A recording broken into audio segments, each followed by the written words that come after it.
வணக்கம். நான் உங்களுக்கு ஒரு ஆடியோ ஒன்று ஷேர் பண்ணுறேன். அந்த ஆடியோ கொஞ்சம் கேளுங்க. என்னோட இந்த முடிவுக்கு என்னோட திருமண வாழ்க்கை தான் உண்மையான காரணமே. அவங்களும் அவங்க குடும்பமும் தான் காரணமே. போதும், உடல் ரீதியாகவும் டார்ச்சர் அனுபவிச்சுட்டேன், மன ரீதியாகவும் டார்ச்சர் அனுபவிச்சுட்டேன். எனக்கு இது வேண்டாம், இந்த லைஃப்.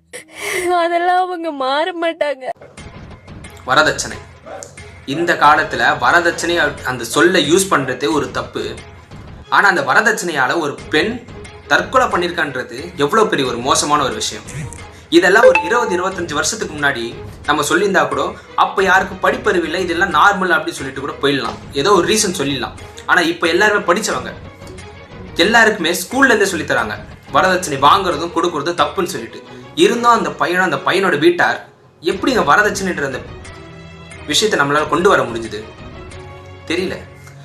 இந்த பெண்ணோட தற்கொலைக்கு அந்த பையனோட வீட்டார் மட்டும் காரணம் இல்லை. அந்த பெண் இந்த விஷயத்தை பற்றி யாருக்கிட்டனா சொன்னாலோ, அவங்க யாரெல்லாம் இதுக்கான ஒரு சொல்யூஷனை கொடுக்காம இருந்தாங்களோ அவங்க எல்லாருமே குற்றவாளிகள் தான்.